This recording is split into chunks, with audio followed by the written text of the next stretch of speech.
Bismillahirrahmanirrahim. Assalamualaikum warahmatullahi wabarakatuh.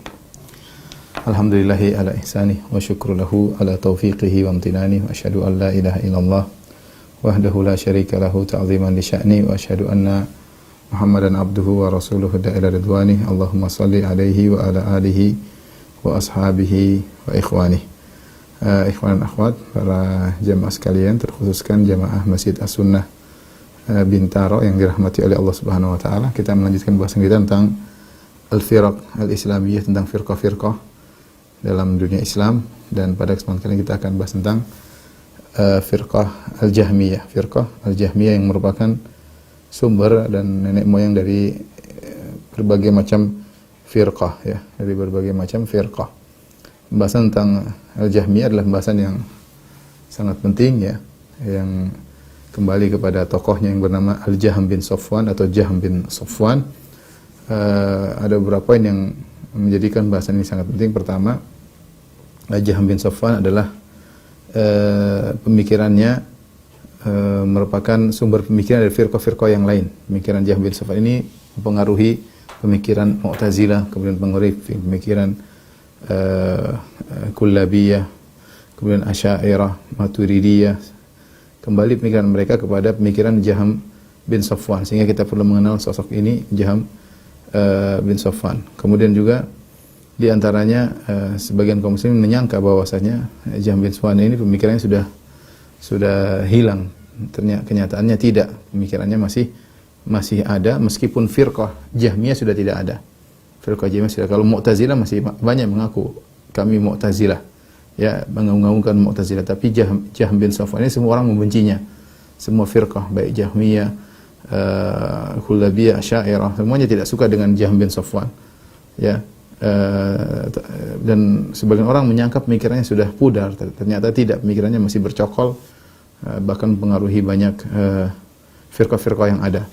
Kemudian antara hal yang perlu membuat kita penting pelajari tentang Jahmiyah, sebagian kelompok, ya, menyangka mereka menentang Jahmiyah, padahal kalau ditelusuri ternyata pemikiran mereka mendukung pemikiran Jahm bin Safwan. Jadi sebagian kelompok mereka seakan-akan menentang pemikiran Jahmiyah, namun setelah kita telusuri akarnya kembali kepada akar pemikiran mereka sendiri, kembali kepada pemikiran Jahm bin Safwan. Tapi kita akan bahas siapa Jahm bin Safwan dan apa itu Jahmiyah, ya. Al-Jahm bin Safwan, Al-Jahm atau Jahm dua-duanya boleh, sebagaimana Hasan al-Basri atau Al-Hasan al-Basri, dua-duanya boleh. Jahm bin Safwan, Jahm bin Safwan. Jahm bin Safwan, dia asalnya adalah orang Ajam, tetapi kemudian dinisbahkan kepada salah satu dari kabilah Arab, ya, karena dia asalnya budak dimerdekakan. Jahm bin Safwan, ada yang mengatakan asalnya dari Samarkand, ada yang mengatakan dari Tirmidz. Intinya dia di Syarq, di Masyriq, berkembang Jahm bin Safwan di bagian timur, ya.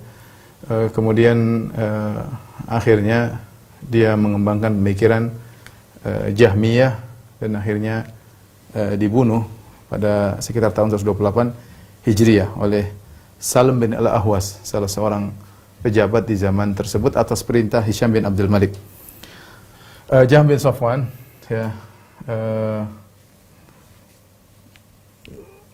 mengambil pemikirannya, ya, sumber pemikirannya atau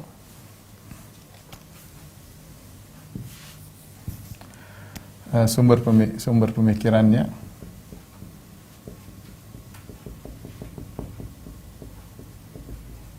disebutkan oleh para ulama. Ada beberapa, di antaranya filsafat, ilmu filsafat dari buku-buku falasifah, ya, filsafat. Kemudian dari Ja'ad bin Dirham,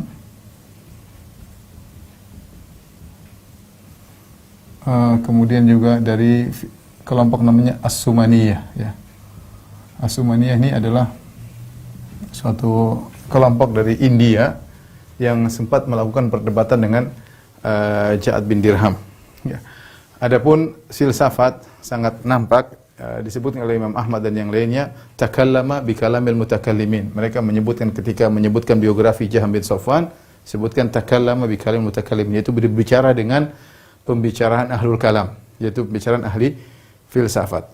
Terutama sangat nampak ketika Jahm bin Safwan mempersyaratkan Tuhan tidak boleh mengalami perubahan, dan itu adalah diambil dari pemikiran Aristoteles dan juga Plato, bahwasanya causa prima atau penyebab atau Tuhan pencipta alam semesta ini tidak boleh ada perubahan. Dia harus statis dan tidak boleh dinamis sama sekali, tidak boleh ada gerakan sama sekali, dan itu diambil dari pemikiran Plato dan Aristoteles.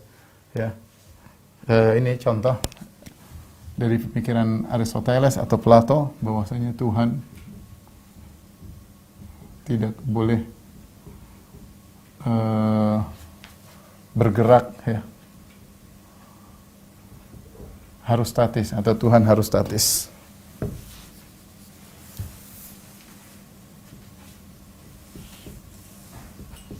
Ya, Tuhan harus statis. Ja'ad bin Dirham adalah salah satu dari sumber pemikiran Jahm bin Safwan, dan Ja'ad bin Dirham sebagaimana kita ketahui dialah yang dibunuh oleh Khalid bin Abdullah Al-Qasri gara-gara dua pemikirannya. Dia mengatakan annallaha lam yukallim Musa taklima. Allah tidak berbicara dengan Musa. Walam yattakhidh Allah Ibrahim khalila. Allah tidak menjadikan Ibrahim sebagai khalil, sebagai kekasih. Jadi Ja'ad bin Dirham mengingkari sifat berbicaranya Allah, dan juga mengingkari sifat Allah mencintai, karena ketika Allah menjadikan Ibrahim sebagai kasih berarti Allah mencintai. Dia menolak dua sifat, dan akhirnya dibunuh oleh Khalid Al-Qasri sekitar tahun 110 Hijriyah di Kufah. Ketika Khalid bin Abdullah Al-Qasri di hari Idul Adha, dia mengatakan, ya ayuhan nas dhahu dhahayakum taqabbalallahu minkum. Wahai manusia sekalian, sembelihlah 99 kalian, semoga Allah menerima amalan ibadah kalian. Fa inni mudahin bi Ja'ad bin Dirham. Aku akan menyembelih Ja'ad bin Dirham. Kenapa? Li'annahu qala lam yukallimullahu Musa taklima. Karena dia telah mengatakan Allah tidak berbicara dengan Musa. Padahal Allah berbicara dalam Al-Quran. Wa kallamallahu Musa taklima. Allah berbicara dengan Musa dengan pembicaraan yang sungguhnya. Makanya dari Musa spesial dikatakan kalimullah, yaitu yang diajak berbicara langsung oleh Allah Subhanahu wa taala. Tapi kata Ja'ad bin Dirham, dia tidak berbicara dengan Allah, tidak berbicara dengan Nabi Musa. Kemudian dia mengingkari ayat yang lain, firman Allah, wattakhadallahu Ibrahim khalila. Allah menjadikan Ibrahim sebagai kasihnya. Kata Ja'ad bin Dirham, walam yattakhidillahu Ibrahim khalila. Allah tidak pernah menjadikan Ibrahim sebagai kasihnya. Gara-gara dia menolak dua ayat ini, akhirnya dia dikafirkan dan dibunuh oleh Khalid bin Abdullah Al-Qasri rahimahullahu taala sekitar tahun 110 Hijriah. Ada khilaf, ada yang mengatakan 124 Hijriyah sebagian pendapat Ibnu Katsir, namun dibantah oleh sebagian ulama karena 124 Hijriyah Khalid bin Al-Qasri sudah selesai pemerintahannya sebelumnya, sekitar 110 Hijriyah. Kemudian di antara sumber Jahm bin Safwan di antaranya adalah Yahudi, ya, atau Sumaniyah ya. Nanti mungkin kita akan bahas. Sumaniyah adalah suatu firqah dari India. Sebagian dari mereka ada yang menyembah patung Buddha, yang mereka adalah Dahriyah, meyakini bahwasanya tidak ada hari kebangkitan, dan mereka meyakini adanya bahwasanya ada reinkarnasi, bahwasanya manusia setelah mati akan dibangkitkan lagi dalam kehidupan berikutnya, terkadang dalam bentuk manusia yang lain, terkadang dalam bentuk hewan dan yang lainnya. Dan terjadi dialog antara Jahm bin Safwan dengan Sumaniyah. Jadi kelompok Sumaniyah dari India ini disebutkan oleh Imam Ahmad tentang kisah perdebatan disebut oleh para ulama, perdebatan antara Ja'ad bin Dirham dengan antara Jahm bin Safwan dengan kelompok Sumaniyah. Jadi ketemulah dengan Jahm bin Safwan, terjadi diskusi waktu itu. Kemudian karena Jahm bin Safwan suka berjidal, ya, maka Sumaniyah bertanya, siapa yang kau sembah? Kata Jahm bin Safwan, Allah. Maka Sumaniyah berkata, apa kau melihatnya? Apa kau menyentuhnya? Apa kau mendengarnya? Apa kau menciumnya? Apa kau merasakannya? Jahm bin Safwan mengatakan tidak. Kalau gitu kau tidak menyembah sesuatu pun. Gara-gara diskusi dan Jahm tidak bisa membantah Sumaniyah, bilang kau tidak menyembah sesuatu pun. Akhirnya dia tidak sholat 40 hari. Dia tidak sholat 40 hari sampai dia mengatakan aku tidak sholat karena aku belum mengenal siapa Tuhanku. Sampai akhirnya kemudian dia terbawa dengan syubhat dari Sumaniyah sehingga dia mengatakan Tuhanku memang tidak kelihatan dan tidak boleh terlihat dan tidak boleh ditangkap oleh indera sama sekali. Jadi Jahm bin Safwan terbawa dengan pertanyaan Sumaniyah dan akhirnya dia menjawab dengan membuat takrir penetapan bahwasanya Tuhanku memang tidak bisa ditangkap oleh panca indera. Ya, sehingga terjebaklah Jahm, dia mengatakan Tuhanku, kata Jahm, Tuhanku tidak bisa ditangkap oleh panca indera.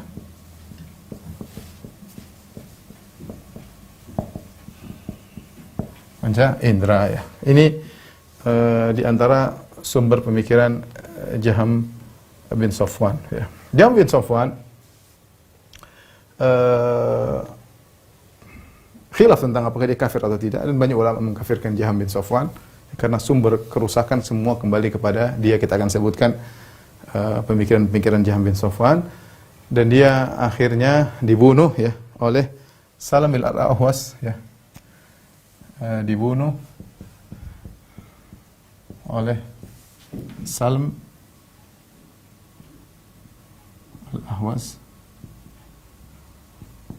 Al-Ahwas tahun 128 Hijriah. Sebabnya ada dua disebut oleh para ulama. Sebabnya diperintahkan oleh Hisham bin Abdul Malik karena dua sebab dia dibunuh ya. Pertama ya, karena pemikirannya sehingga dia meninggalkan sholat 40 hari.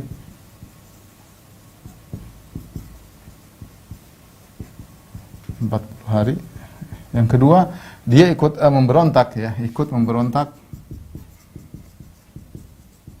menentang pemerintahan Bani Umayyah bersama Al-Harith bin Suraij. Ya, dia ikut memberontak, hanya dengan dua sebab ini dia pun dibunuh pada tahun 128 Hijriah. Akan tapi Jahm bin Safwan pemikirannya tetap berlanjut ya, jadi Ja'ad bin Dirham lari ke Jahm bin Safwan. Ini diantaranya lari ke Jahm bin Safwan. Kemudian Jahm bin Safwan pemikirannya diambil oleh Bishr al-Marrisi ya. Diambil oleh Bishr bin Ghiyath al-Marrisi. Bishr bin Ghiyath al-Marrisi ini asalnya al-Marrisi adalah salah seorang ahli fikih, tetapi dia banyak membaca pemikiran ahlul kalam sehingga dia terpengaruh dan dia pun belajar dari pemikiran Jahm bin Safwan. Dia tidak bertemu dengan Jahm bin Safwan, tetapi dia terbawa dengan pemikiran Jahm bin Safwan, makanya dia dibantah oleh Darimi dalam kitabnya misalnya Ar-Rad ala Bishr al-Marrisi ya. Satunya lagi Naqdud Darimi ala Bishr al-Marrisi, kalau tidak salah dua buku ya, membantah Bishr bin Ghiyath al-Marrisi. Dan Bishr bin Ghiyath al-Marrisi dia wafat 218 Hijriah ya. Kemudian pemikiran Bishr al-Marrisi dilanjutkan oleh Ahmad bin Abi Du'ad ya. Ahmad bin Abi Du'ad yang wafat 240 Hijriah. Gara-gara dialah kemudian terjadi fitnah Imam Ahmad kemudian dia adalah seorang qadhi ya, kemudian dia yang menyuruh penguasa untuk memaksa orang-orang berpendapat dengan Al-Quran itu makhluk, sehingga Imam Ahmad dipenjara, disiksa, di antaranya gara-gara Ahmad bin Abi Du'ad ya. Ini sekitar tentang pemikiran Jahm bin Safwan. Jadi Jahm bin Safwan ya adalah seorang yang belajar ilmu filsafat, kemudian dia juga bertemu dengan belajar di Ja'ad bin Dirham, bertemu dengan kelompok Sumaniyah, sehingga terkumpul syubhat dalam otaknya banyak, sehingga akhirnya dia memiliki produk-produk pemikiran yang nanti akan kita sebutkan setelah ini. yang kemudian diwariskan kepada Bishr bin Giyas al-Marisi, kemudian Ahmad bin Abi Duat, kemudian akan diikuti oleh firqah-firqah yang lain. Dia sudah meninggal, Jahm bin Safwan, tetapi pemikirannya masih terus tersebar hingga saat ini ya.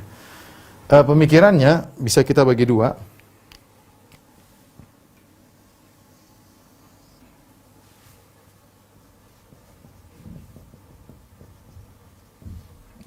Jahm bin Safwan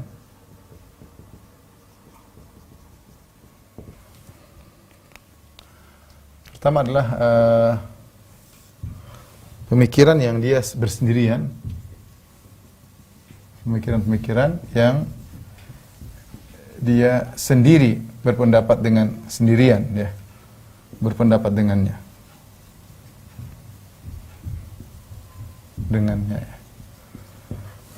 Yang kedua, pemikiran-pemikiran yang diwarisi oleh firqah-firqah yang lain, firqah-firqah atau kelompok-kelompok yang lain.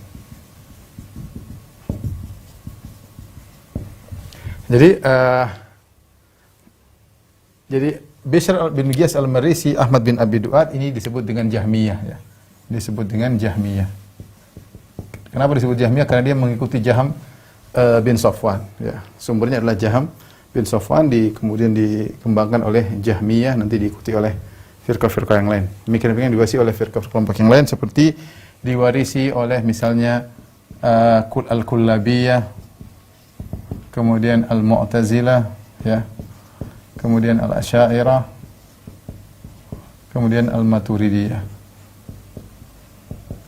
Nanti akan kita jelaskan. Sebelum kita jelaskan yang pemikiran diwarisi, setelah ini insyaallah kita sebut dulu pemikiran-pemikiran yang Jahm bin Safwan bersendirian dengan pemikiran tersebut, tidak ada yang mengikutinya. Ada beberapa pemikiran, 3 pemikiran yang tidak ada yang mengikutinya. Yang pertama adalah tentang fana'un nar wal jannah, ya. Jadi bahwasanya Jahm berpendapat bahwasanya surga dan neraka belum diciptakan sekarang, belum ada sekarang, dan nanti keduanya akan fana, yaitu fana itu akan sirna, ya. Tidak abadi keduanya, ya. Baik surga maupun neraka. Ini tentu ada syubhat. Dia mengatakan bahwasanya yang abadi hanyalah Allah Subhanahu wa taala, maka baik surga maupun neraka keduanya akan sirna, baik surga dan neraka maupun penghuninya. Ia berpendapat sekarang surga dan neraka belum ada, nanti akan diciptakan. Setelah diciptakan nanti penghujungnya akan sirna, tidak akan abadi, baik surga dan nerakanya maupun penghuninya, Maka ini pemikiran ini tidak ada yang mengikuti Jahm bin Safwan. Tidak ada yang mengikuti Jahm bin Safwan, ya. Ada pemikiran, saya lupa siapa, berpikir agak nyeleneh tapi tidak seperti dia mengatakan penghuni neraka lama-lama di neraka, tapi karena kebiasaan akhirnya biasa dengan api, akhirnya jadi biasa. Tapi itu bukan Jahm bin Safwan. Kalau Jahm bin Safwan, dia mengatakan bahwasanya surga dan neraka akan sirna, tidak abadi, karena yang boleh abadi tasalsul fil mustaqbal ataupun tasalsul fil madhi. Tasalsul fil mustaqbal tidak ada kecuali tidak diakui, yang abadi hanyalah Allah Subhanahu wa taala. Ini pikiran yang pertama. Pikiran yang kedua yang tidak diikuti oleh yang lainnya, dia mengingkari wujud malaikat. Ini tentunya maksudnya tidak diikuti oleh firqah-firqah Islam yang lain. Tapi ini tentunya pendapat dari falasifah, mengingkari wujud malaikat. Jadi malaikat tidak ada. Ini sama dengan pemikiran seperti pemikirannya orang-orang filsafat yang sebagaimana disebutkan oleh Al-Farabi, ya, dan juga Ibnu Sina, yang menganggap bahwasanya malaikat hanyalah akal fa'al atau suatu ilmu, bukan suatu wujud makhluk yang ada sayapnya, yang bisa berbicara, yang ini enggak. Sehingga mereka mengingkari hal tersebut ya. Ya, tapi ini tidak diikuti oleh kelompok-kelompok ahlul kalam yang kita sebutkan kullabiyah, mu'tazilah, asy'ariyah, maturidiyah ya. Jadi dia mengingkari wujud malaikat. Kemudian yang ketiga ya, dia mengatakan ilmu Allah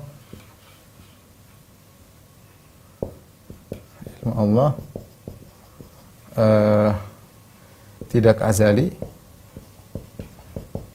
tapi diciptakan ya. Ilmu Allah tidak azali tapi diciptakan. Dan ini kembali kepada syubhat, bahwasanya syubhatnya falasifah bahwasanya Allah harus statis. Allah harus statis. Kata dia begini ya. Mudah-mudahan antum pahamnya. Kata dia, kalau Allah punya ilmu azali, bahwasanya misalnya Allah punya ilmu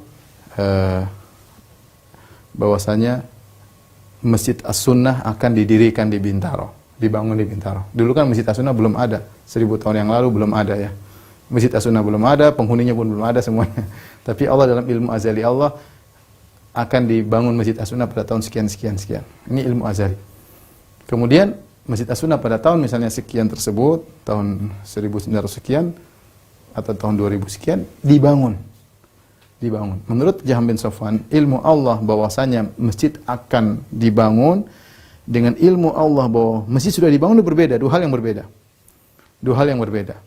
Kalau saya tahu bahwasanya anak saya akan bersafar, saya tahu ketika anak saya bersafar ilmu saya berubah bahwasanya memang anak saya bersafar.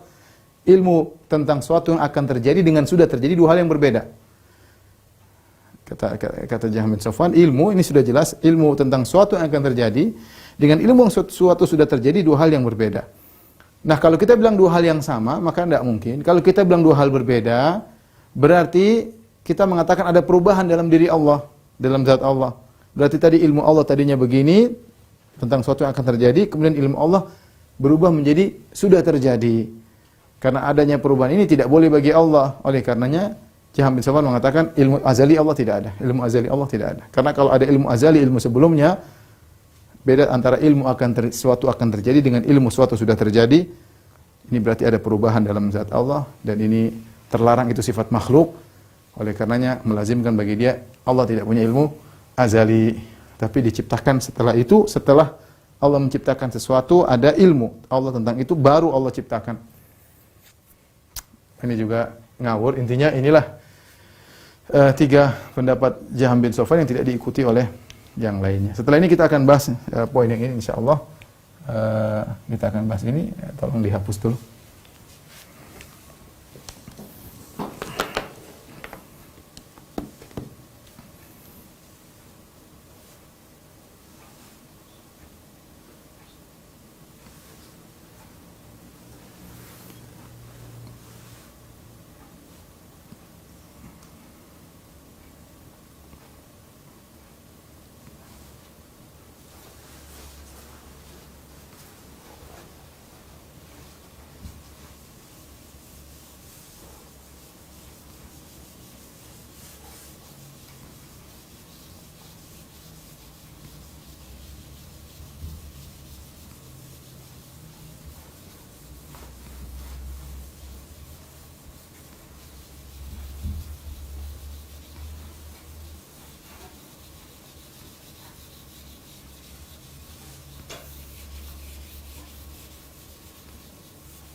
Baik, ikhwan dan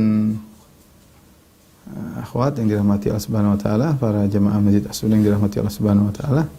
Sekarang kita akan bahas tentang pemikiran-pemikiran Jahm bin Safwan yang merupakan produk dari syubhat yang terkumpul di kepalanya karena pertemuannya dengan Sumaniyah, ataupun karena mengambil ilmu dari Ja'ad bin Dirham ya, atau karena dia terpengaruh dengan ilmu filsafat. Ada beberapa pemikiran-pemikirannya, dan buku yang paling bagus membahas tentang ini adalah buku judulnya Maqalat Jahm bin Safwan wa Atharuha fil Firaq al-Islamiyah, ya, adalah risalah magister 2 jilid ditulis oleh Dr. Yasir Qadhi ya. tentang pemahaman Jahm bin Safwan. Taib, pemikiran Jahm bin Safwan.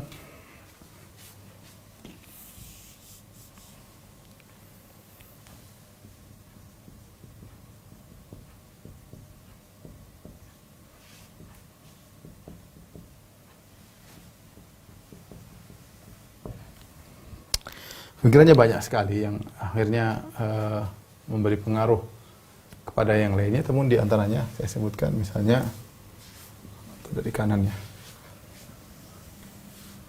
Misalnya mendahulukan akal daripada dalil. Mendahulukan akal daripada dalil, disebut dengan takdimul akal ala nakal.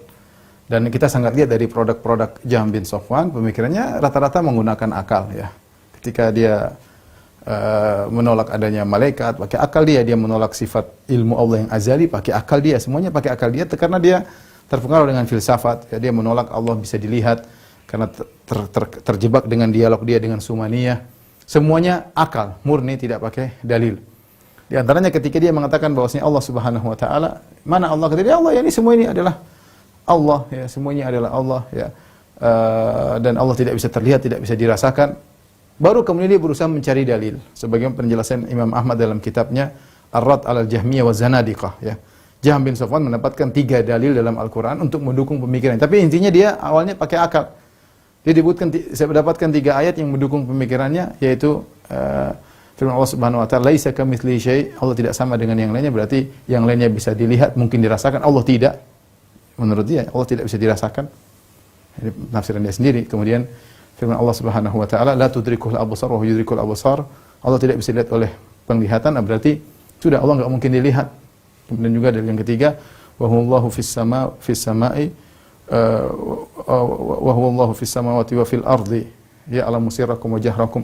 Allah adalah di langit dan di bumi, sehingga dia mengatakan di mana-mana ya, di mana-mana artinya Allah tidak bisa dilihat, tidak bisa dirasakan, tapi di mana-mana ya. Intinya Jahm bin Safwan mendahulukan akal daripada dalil ya, mendahulukan akal daripada dalil. Dan ternyata pemikiran ini takdimul akal ala nakal ya, tentunya ini dari falasifah ya, dari falasifah dari Ja'ad bin Dirham dan yang lainnya. Akhirnya diikuti oleh firqah-firqah yang lain. Jadi diikuti oleh misalnya Mu'tazilah, diikuti Al-Mu'tazilah ya. Dan jelas-jelas dikatakan, contohnya Al-Qadhi Abdul Jabbar dalam kitabnya Syarh Ushul Khamsah, dia mengatakan bahwasanya akal didahulukan daripada dalil ya. Bahwasanya akal adalah sumber utama, dalil adalah Al-Quran dan Sunnah adalah sumber cabang. Maka ketika sumber utama bertentangan dengan sumber cabang, maka yang utama harus didahulukan. Ini sudah saya bahas dalam pembahasan tersendiri ketika saya membahas tentang ajaran mazhab Imam Syafi'i yang ditinggalkan. Kalau ingin tahu bisa kembali kepada klip video di YouTube tentang masalah itu. Tapi saya ingin hanya menyampaikan bahwa ini diikuti oleh Mu'tazilah dan juga diikuti oleh Asy'ariyah ya. Asy'ariyah ya. Bagaimana akal didahulukan daripada dalil ya, sampai-sampai Al-Amidi menyebutkan dalam kitabnya, dia mengatakan amma qaulul hasyawiyah, adapun perkataan hasyawiyah maksudnya dia mungkin ngejek Ahlus Sunnah yang mengatakan bahwasanya tidak ada dalil untuk mencapai kepada la tariqa ilal matlub illa bil kitab was sunnah.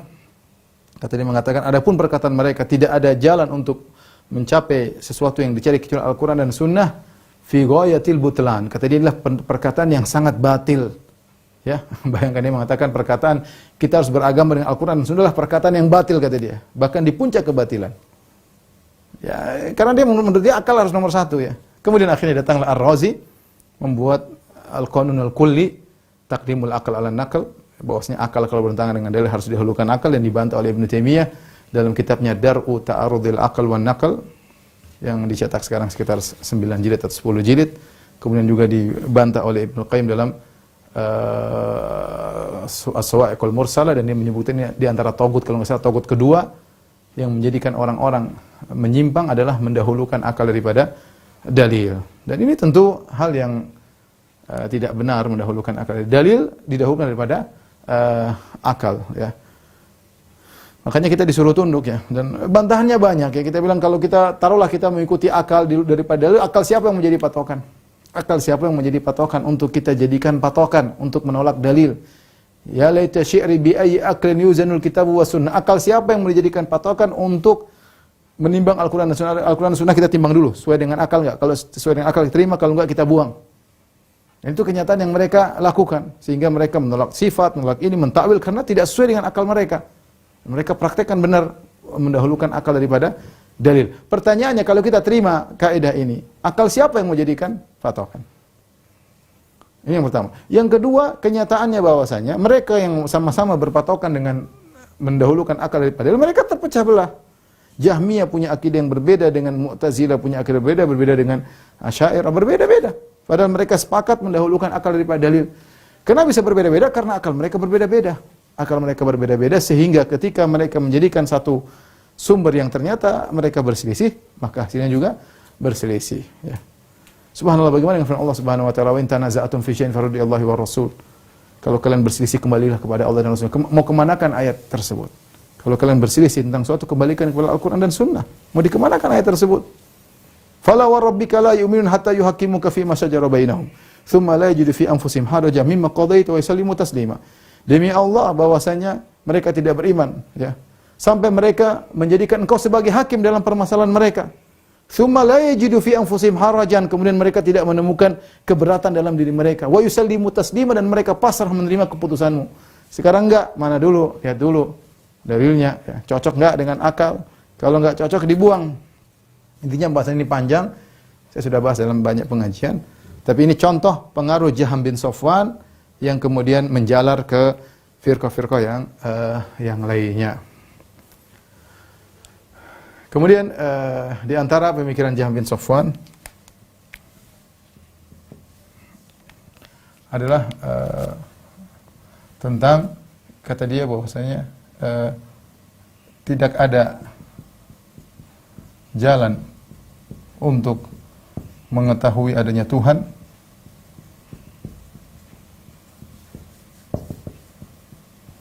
kecuali dengan dalil a'rad, ya.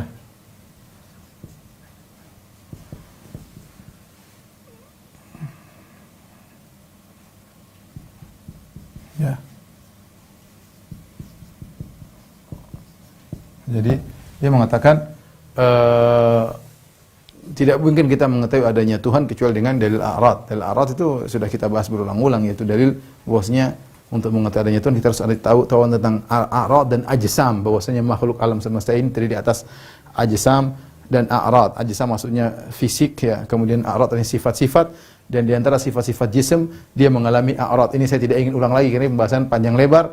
Intinya dia menyimpulkan bahwasanya untuk mengetahui Tuhan, Tuhan itu tidak berajsam dan tidak bera'rad, ya. Dan ini dalil diikuti oleh firqah-firqah seluruhnya, diikuti oleh Mu'tazilah. Ini sudah saya bahas dalam Syarah Aqidah Wasithiyah, diikuti oleh Asy'ariyah. Kemudian diikuti juga oleh Maturidiyah, Kullabiyah dan yang lainnya. Meskipun nanti mereka berselisih pendapat, sepakat dengan dalil a'rad, tapi penerapannya dalam menolak sifat mereka berselisih. Dan ini bantahannya juga panjang, bahwasanya untuk mengetahui adanya Allah tidak perlu pakai dalil ini, masih banyak dalil bahwasanya Allah itu ada. Saya ada pembahasan dalam YouTube juga, judulnya Dalil Adanya Allah. Saya sebutkan beberapa banyak dalil di situ bahwasanya Allah itu ada, ya, dengan dalil logika, dengan dalil fitrah, ya. Bukan dalil ini, dalil a'rad, al-ajsam. Makanya mereka membuka buku-buku akidah mereka dengan dalil ini, karena ini membahas tentang masalah Tuhan. Tuhan itu ada, bagaimana tahunya dengan a'rad wal ajsam.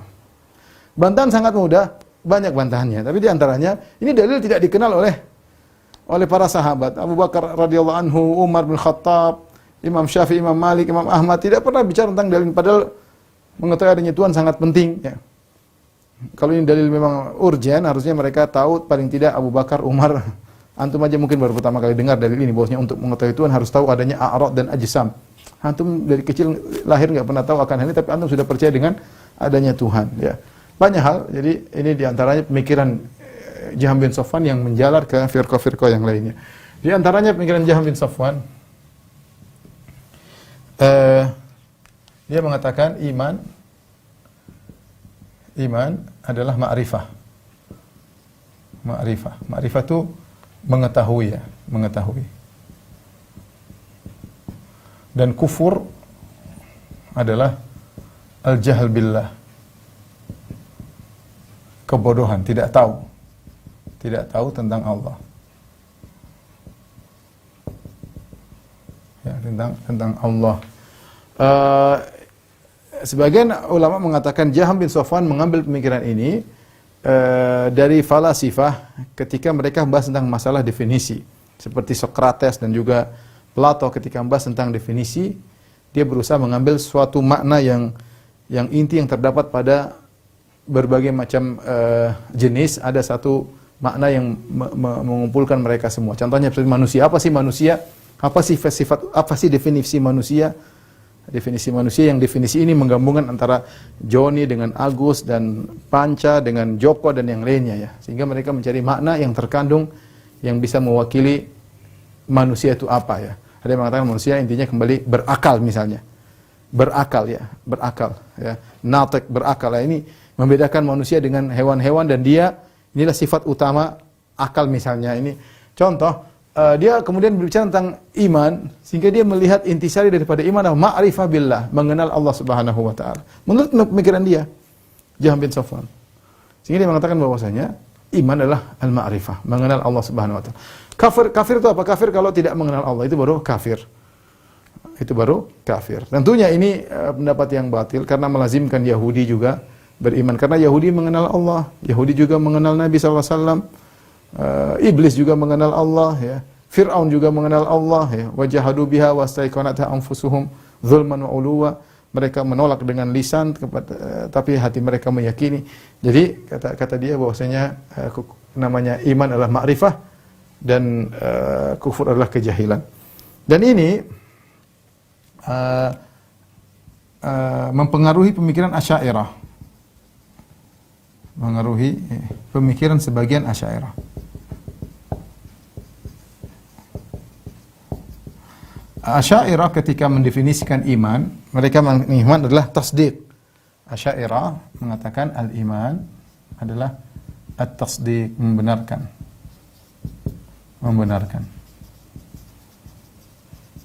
Tetapi ketika ditafsirkan apa ini maksud dengan tasdiq, ya, ditafsirkan, diriwayatkan dari Abu Hasan al-Asy'ari, dia mengatakan tasdiq maksudnya al-ma'rifah. Dia menafsirkan tasdiq dengan al-ma'rifah. Kemudian juga dalam riwayat yang lain di Abu Hasan mengatakan tasdiq adalah al-qaul alladhi al-mutadammin lil ma'rifah, kembali kepada ma'rifah, ya.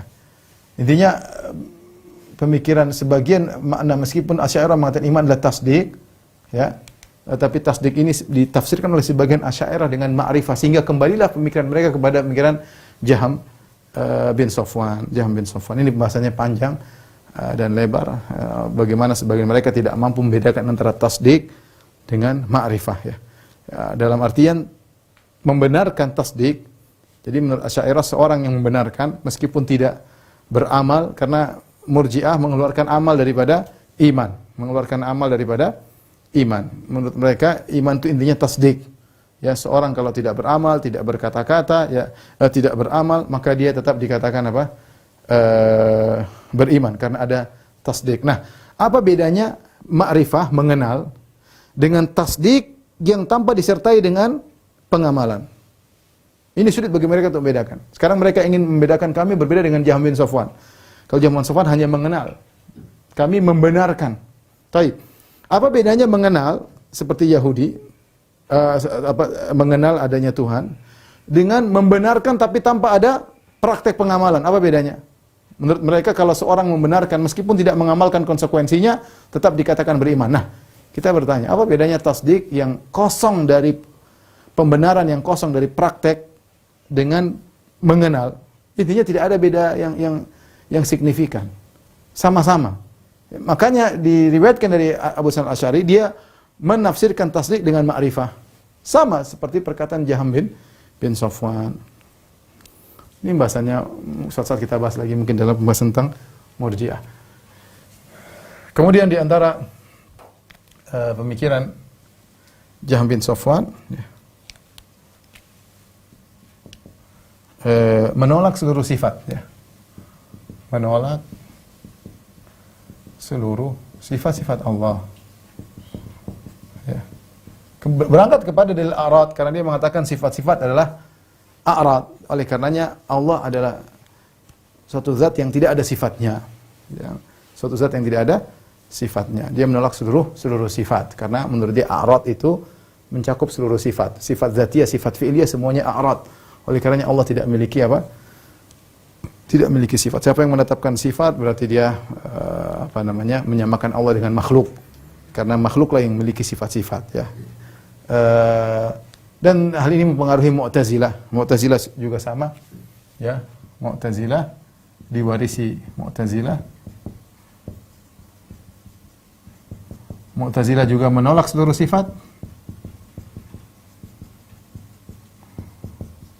Hanya saja menetapkan nama-nama Allah. Hanya saja menetapkan nama-nama Allah tanpa makna.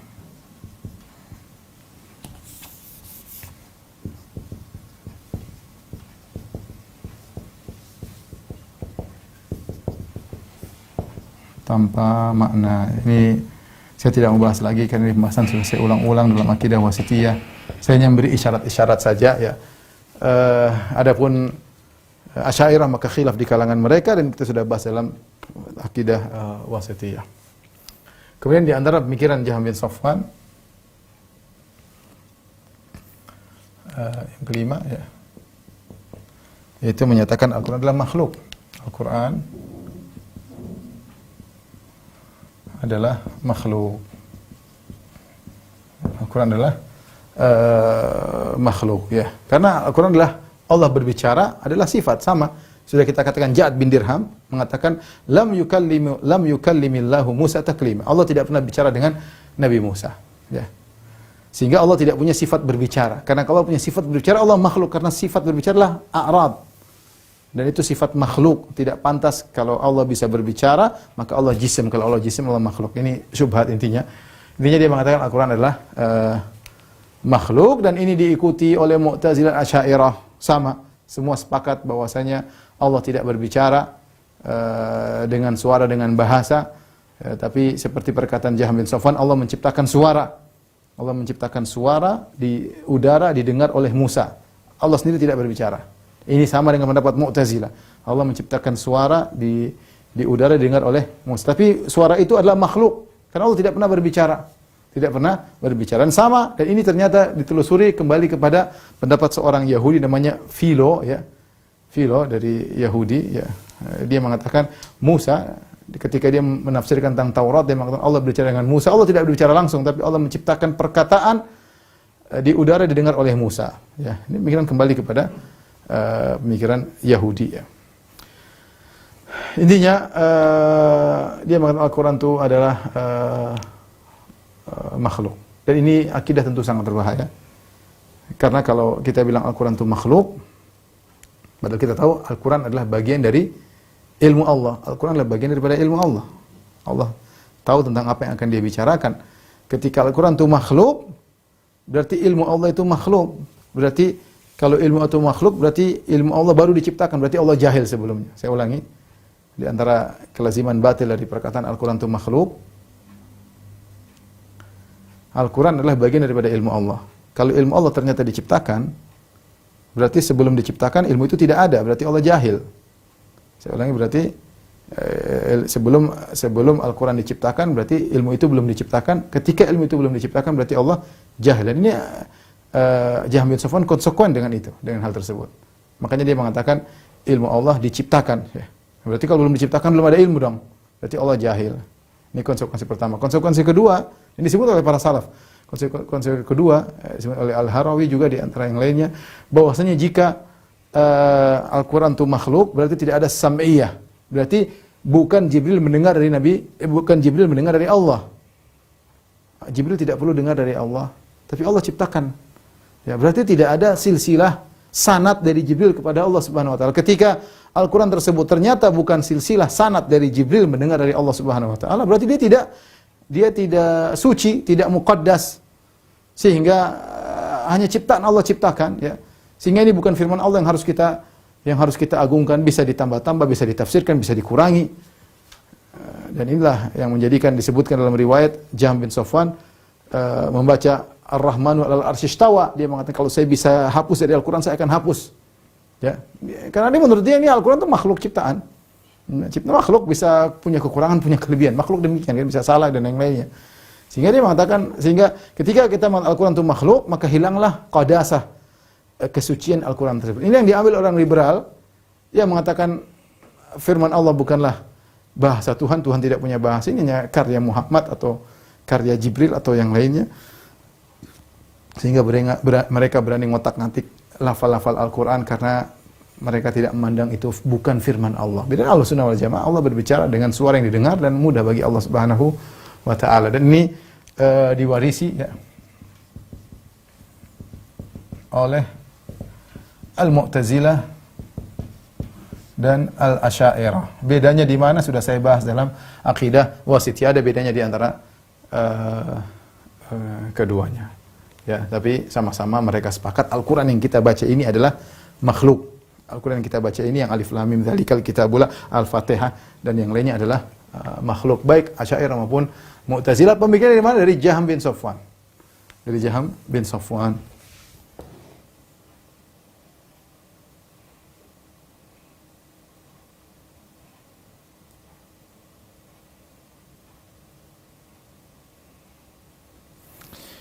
Di antaranya Jahm bin Safwan menolak nomor 6, menolak Allah bisa dilihat di akhirat. Kata dia Allah tidak bisa dilihat meski di akhirat. Meski di akhirat. Karena dia punya kaidah bahwasanya berdalil dengan Al-Qur'an, tapi sebenarnya bukan itu sekedar pendukung aja. Dia pakai akal.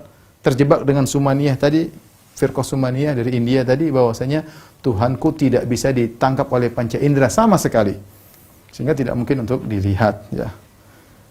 La tudrikul absar wa yudrikul absar, dia berdalil dengan surat Al-An'am, tapi ini sudah kita bantah juga dengan sifat Allah bisa dilihat, dan terlalu banyak dalil menunjukkan Allah bisa dilihat baik dari Al-Qur'an maupun Sunnah, pembahasannya tersendiri.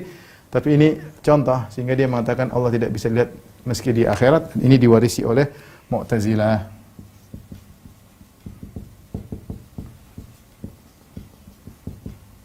Dia terjebak, salah satu syubhatnya adalah banyak syubhat tentunya yang menjadikan Allah tidak bisa dilihat.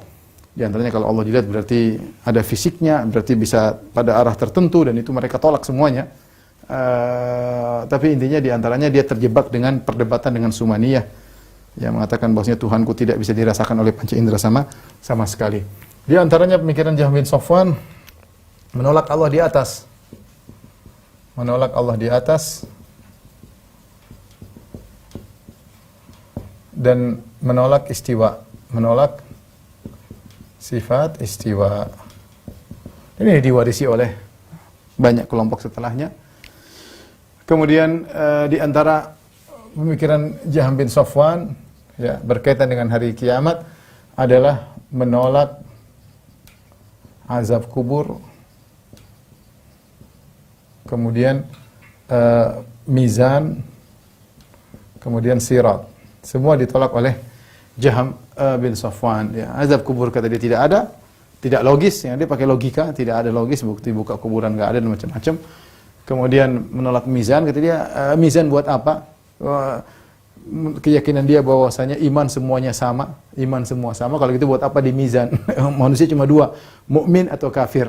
Mukmin atau kafir. Kalau mukmin mengenal Allah, kalau kafir di neraka, dan iman la yazid wa la yanqus, iman tidak bisa turun, dan iman semuanya sama, semua orang beriman. Kalau gitu buat apa adanya mizan? Kalau itu buat apa adanya mizan? Ya, demikian juga sirat, tidak ada namanya apa sirat, tidak mungkin orang diuji lagi di akhirat, ya. Tidak. Kemudian juga dia menolak syafaat. Ya. Syafaat bagi pelaku dosa besar. Dosa besar dikeluarkan dari neraka ke surga. Dia juga menolak syafaat, ya. Karena menurut logika dia tidak ada namanya istilahnya orang beriman kok masuk neraka, nggak ada. Ya beriman satu aja, beriman ya di surga. Nggak ada terbayangkan ada orang beriman masuk neraka terus dikeluarkan. Nggak ada, itu tidak ada dalam logika dia. Logika dia orang beriman ya beriman, mengenal Allah sudah beriman, dan kalau beriman masuk surga. Kalau beriman masuk surga. Nggak ada namanya orang beriman masuk neraka kemudian dikeluarkan lagi. Ini tidak masuk dalam logika Jaham bin Safwan. Baik, ikhwan dan akhwat yang rahmatillah subhanahu wa ta'ala. Ini beberapa pemikiran Jaham bin Safwan. Dan kalau antum ingin melihat sumber-sumbernya dinukil secara detail oleh Dr. Yasir Qadhi dalam kitabnya tadi yang disebutkan Risalah Magister yang ditulis di Universitas Islam Madinah, judulnya Maqalat Jahm bin Safwan wa atharuha fil firaq al-islamiyah, yang artinya pemikiran-pemikiran Jahm bin Safwan dan pengaruhnya terhadap firqah-firqah Islam, dan ada di internet 2 jilid, bisa di-download ya, silahkan dibaca, buku yang sangat bagus ya. Beberapa hari saya baca dan saya menikmati membaca buku tersebut, buku yang sangat baik ya. Bagi penuntut ilmu saya anjurkan untuk baca 2 jilid tersebut. Wallahu alam bisawab. Ini mungkin yang bisa saya sampaikan. Kalau ada yang bertanya saya persilahkan.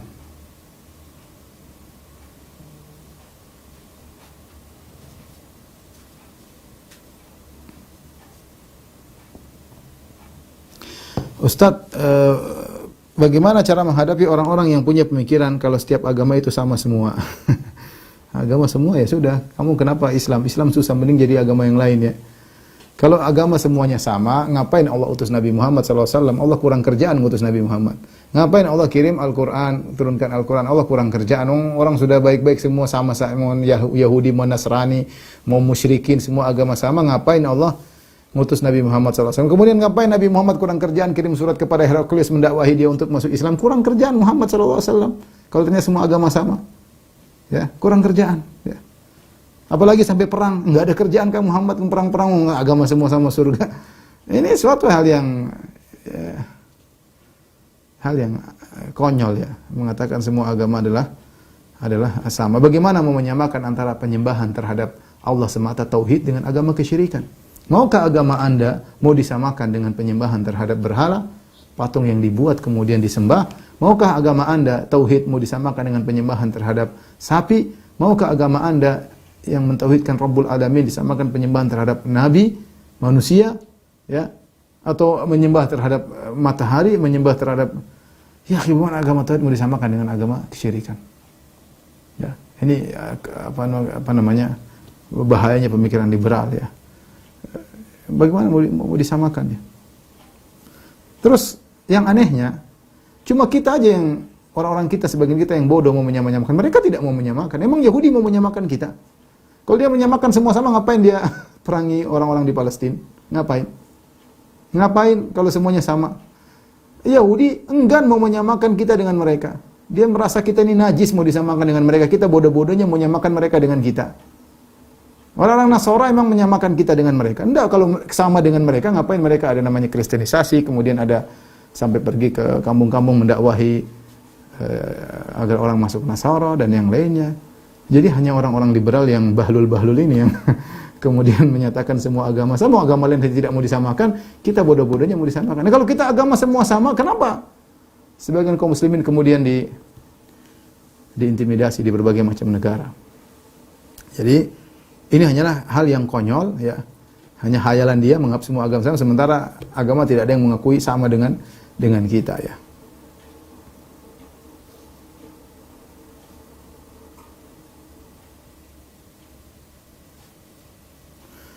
Ustaz, bagaimana mengenai penjelasan seorang tokoh ormas besar Indonesia yang menjelaskan sanad keilmuan maupun akidah Asy'ariyah orang Indonesia bersambung melalui tokoh Jahmiyah dengan pengkuannya sendiri? Saya nggak tahu ini ya. Kalau mereka ngaku sambung kepada Jahmiyah ya terserah mereka. Ya, Allah alam.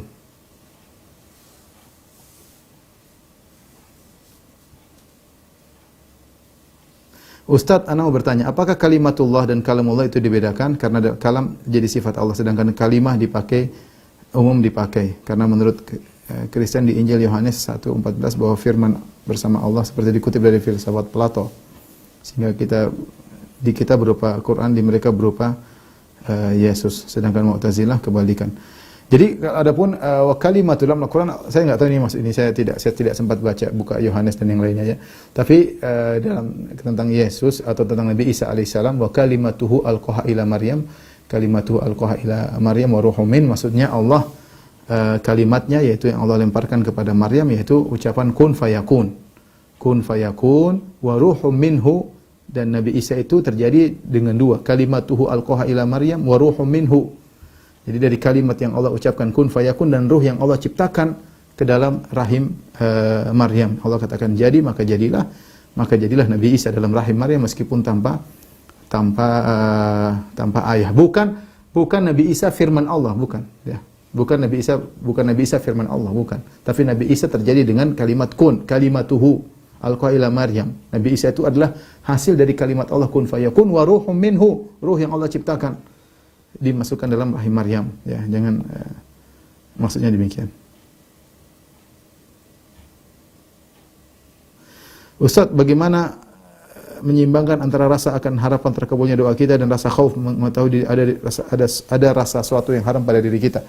Tetap saja kita berdoa meskipun kita melakukan maksiat. Mungkin kita ada makan yang haram, tetap kita berdoa. Makanya dalam hadis ketika Nabi menyebut tentang orang yang berdoa mengangkat tangannya, kata Nabi, wa mat'amuhu haram, makannya haram, wa masyrabuhu haram, minumannya haram, wa malbasuhu haram, pakainya dari hasil yang haram, wa ghudhiya bil haram, kenyang dari hasil yang haram, fa anna yustajabu lahu, bagaimana bisa dikabulkan? Tapi Nabi tidak mengatakan tidak bakalan dikabulkan.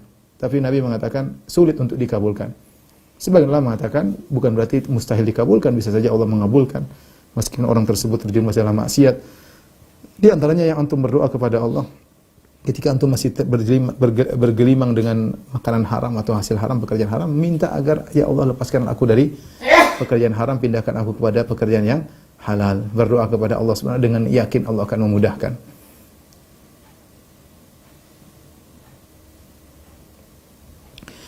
Ustaz, saya dengar pemikiran Yasir Qadhi terpengaruh dengan pemikiran yang menyimpang. Wallahu alam, saya tidak tahu tentang kondisinya sekarang ya. Tapi saya bicara tentang bukunya sangat bagus ya. Apakah penulisnya berubah atau tidak, saya tidak tahu, punya ilmu tentang hal tersebut.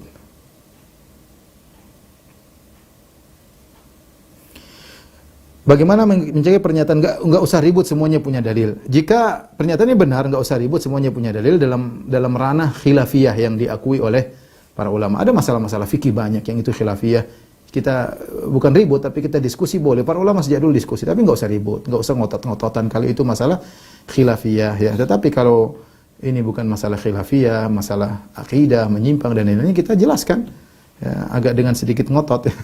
Adapun kalau masalah fikih ya, kita berlapang dada ya, karena memang dari dulu yang sudah ada khilaf. Wallahu a'lam bishawab. Baik, demikian apa yang saya sampaikan pada kesempatan kali ini. Kurang lebihnya saya mohon maaf. Wabillahi taufiq wal hidayah. Assalamualaikum warahmatullahi wabarakatuh. Subhanallah.